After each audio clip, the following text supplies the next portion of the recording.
karon ani ay subo alang kaninyo ng mga pare, kinahanglan inyo akong pasidunggan. Kung dili kamo magpatalinghog kanako o kung dili kamo magpasidungog kanako, tungluhon ko kamo, tungluhon ko ang mga butang nga inyong madawat.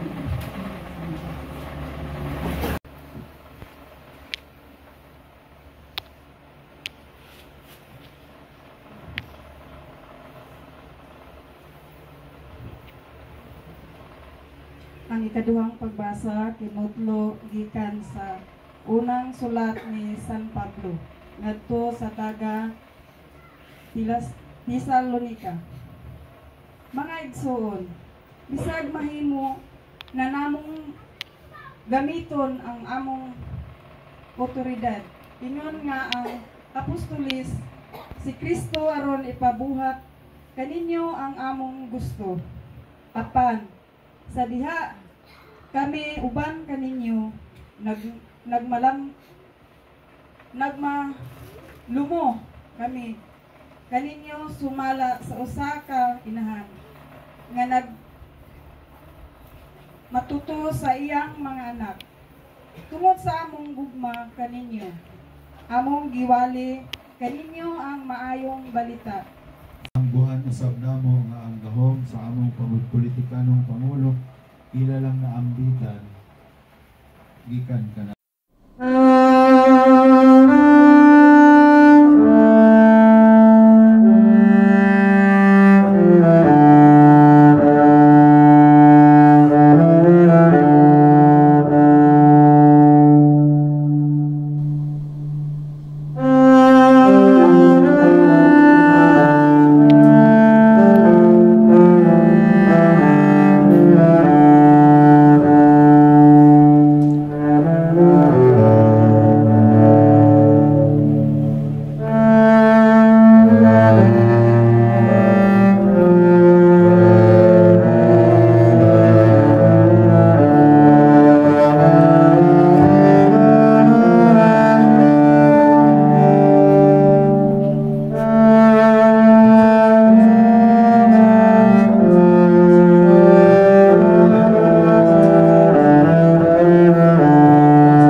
for the information sa tanan nga walang kabalo, today is the 61 year of anniversary ni Lulu Tondoy and Yayanda.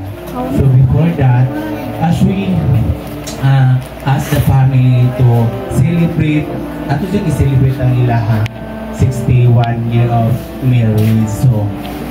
So akong tawag ang eldest na anak si Kuya Berhel to give memories or something unsa ang relasyon nilang yaya o yuyo since sa ilang kaminyon nga nabot of 61 years of anniversary, wedding anniversary. Okay, wala pa si Kuya Berhel, so ako ang tawag na lang yung eldest na anak. So sunod na lang si paano. So eldest anak.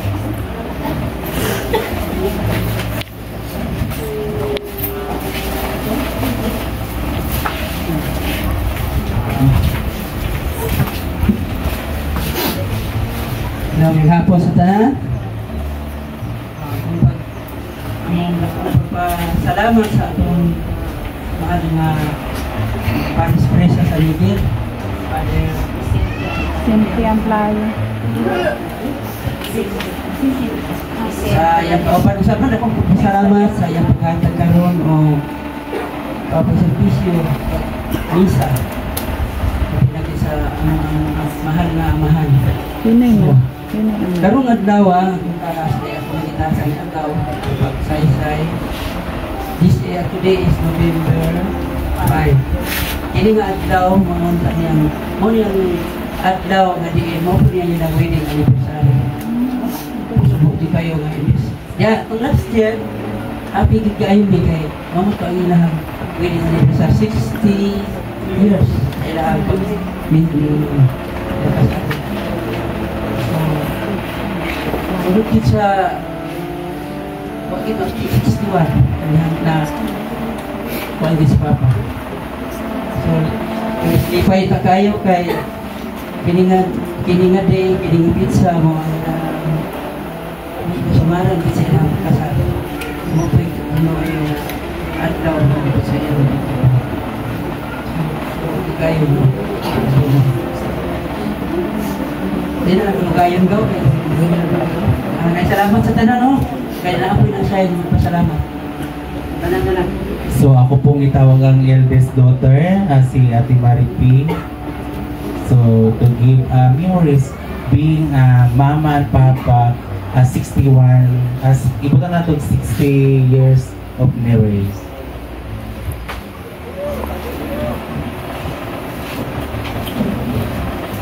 May hapon kaninyong tanan. Salamat sa inyong presensya nga duyog mo karon.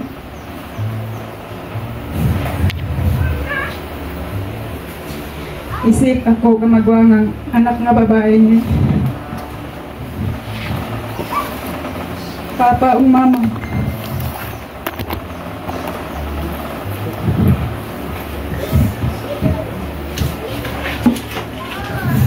Sila mo'y among gisunod.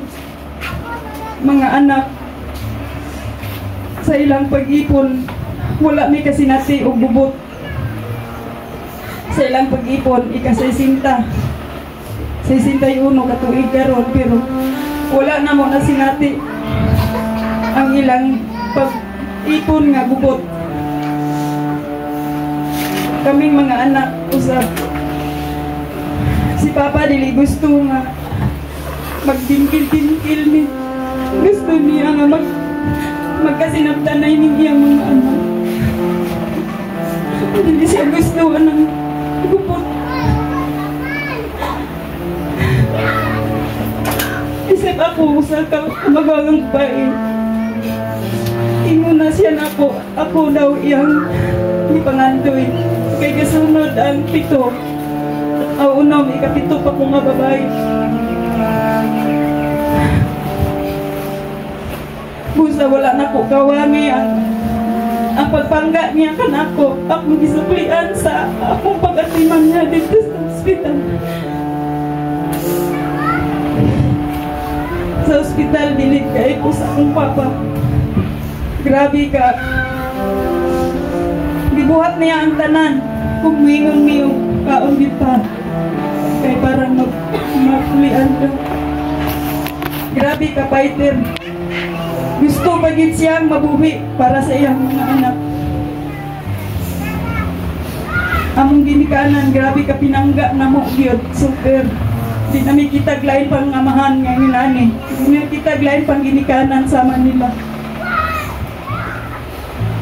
Akong manghod si Dundon, si Iging.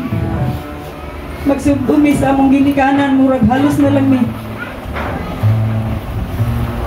Dili ka ginhawa sa kahintag ni Papa. Gusto gid siyang ulaban nga magkibuhi pa unta siya. Pait kayong kalandungon. Nga wala na gid niya na kaya. Tulor gid siya kasi mana sa hospital.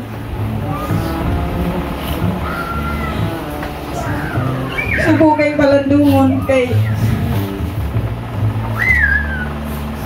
imbis nga karon ika-61 ka sumaran sa ilang wedding anniversary mo sa niya pagtalikod na mo busa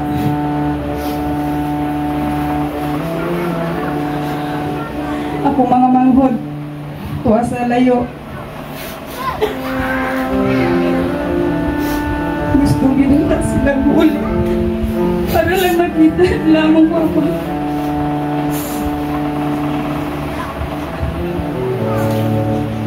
Bro, wala to na si Papa. Okay no, nakita na to sa Zud kung strong ang relationship sa Yaya Tundoy and Yaya Linda. Okay. Ang ilang kami nyo nagsimbolo na diba sa during kinang kaslon nga ang inyong kasari ang paggugmo pag ang kami nyo Till Death Do Us Part. So I will read to you the song na Till Death Do Us Part.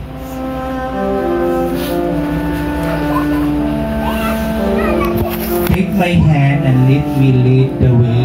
All through your life, I'll be your side. Till death do us part, I'll be your friend. My love will never end. Till death do us part. There'll be good times and there'll be bad, but I will stand beside you, woman, all the way. And through the years, as life goes on, what now will fall on winter's night, I'll keep on warm inside. I'll be your friend, my love will never end till death do us part. So ang ilang kami yun, dito na ito makano, ang ilang kami yun, nag-symbolize sa ilang kami yun na ang ilang paghigugma hantod sa kamatayon. So thank you kaayo. I am forever, we are forever and grateful nga ang family gusto nag-symbolize nga ang kami nyon babagulid ang kamatayon. So at this point, akong ihatag sa magulangang apo na nagdako kay diri sa bukid. So ini representative nga mohatag og mensahe kung unsa ka kuan ang iyang lolo sa iyang kinabuhi. Ako na lang gitawag ang tinamagwangan niya apo si Binsoy.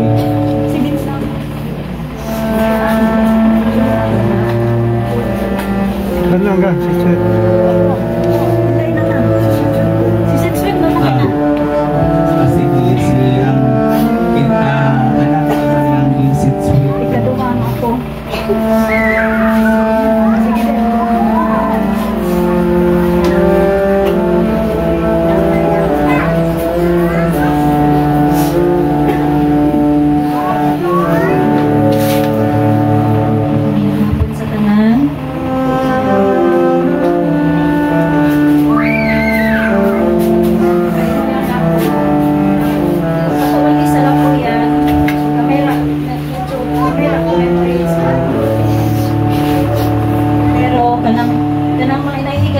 makaadto siya sa amua or makapagpit sa bukid. Nakita dyan ako nga si Lolo, labing kayo sa iyang mga ako, panamong tanan. Si Lolo, kabalo ko, para sa iyang tanan ako, proud siya sa among tanan.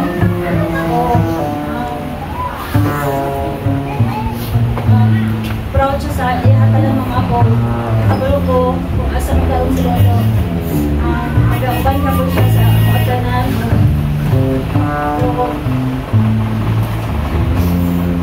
Wala na yung mamarayin sa kumingon dahil pinaskuhan.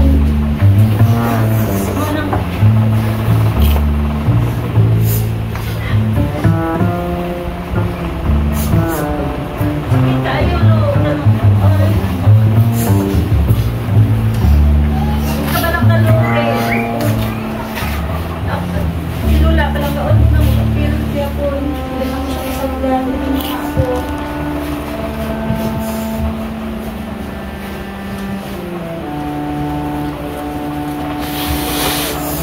O karon atong isunod ang binalay. Tungod sa si isip amahan si Yutundoy. So ini representative para di lang ako isa-isahon na para madali lang ta.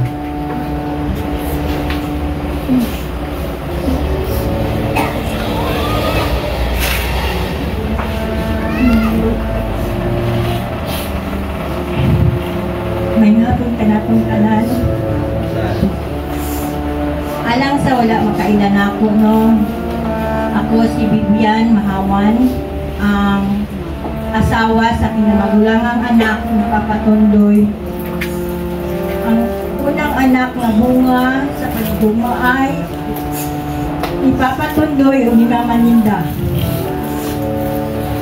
Ikasal mi atong tuig 1992. Sunod sa 31 katuig, hatagan may 5 kabuutan nga mga anak nga sama ni Papa nga buutan. Sunod niya ng mga tuliga, isip binalay, saksi ko, unsa si Papa kabuutan. Mapinanggaon sa iyang mga anak, sa iyang mga binalay, mga apo. Wala siya ipili. Pata sa iyang pagpangga anamok tanan nga binalay. Pa, nagpasalamat akong dako nga ang bunga sa inyong anak nga mawang kinamagulangan na himo na akong kapika sa kinabuhi. Kasama kanimo kabuutan pa. Pasalamat ako sa Ginoo nga gitagana kong mana kabuutan sa mga anak nga mga buutan.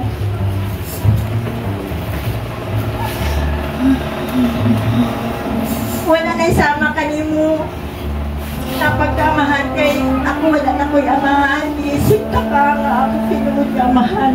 O totally wala na yun ko'y patawag na Papa.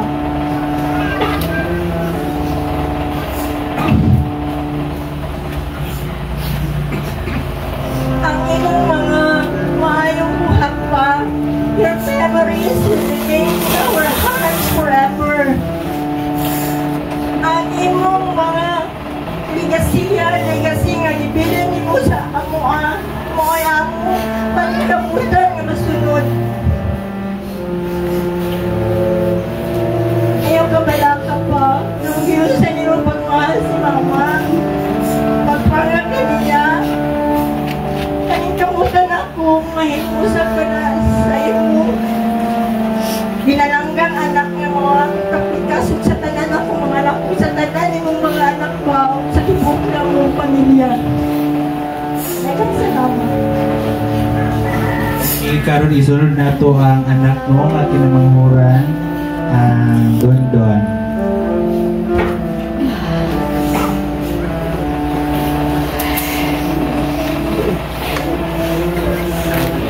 Isip po di siya doon sa iyang ginikanan.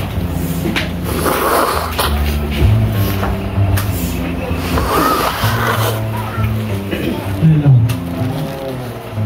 Para sa paglaman, kaya nga po sa taran, hindi ako sa gusto ng pamilya.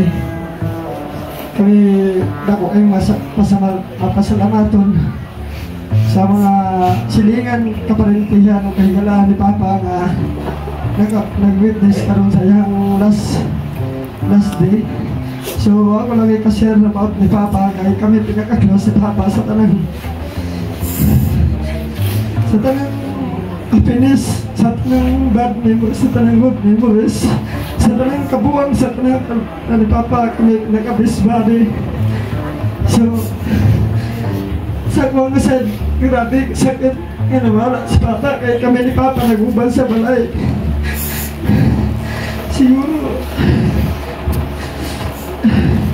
di na mo din na dawat-dawat karon, pero for the next days or next madawat ang mga crew. Isa lang ang istorya sa tanan nga nag-witness, sa tanan nagtambong, sa tanan iyo na sila Sami Rizal Jun.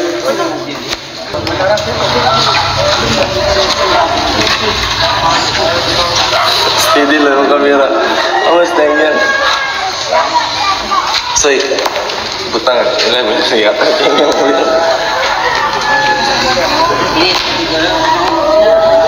Bayan. Sama na. Live. Live sa dito.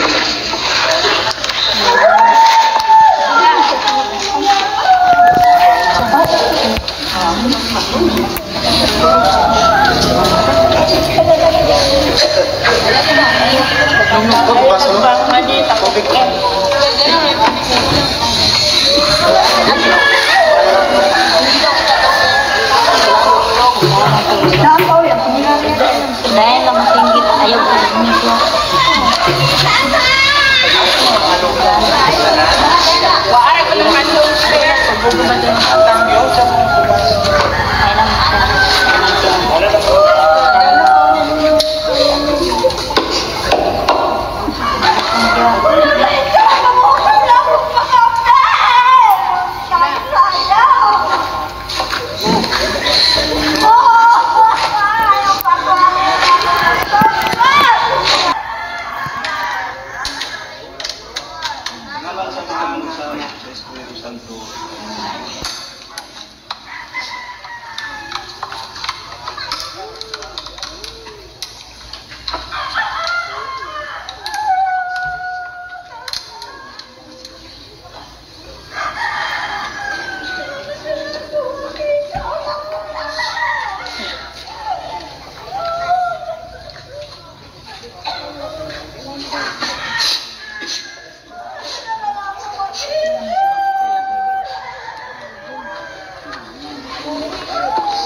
Tanya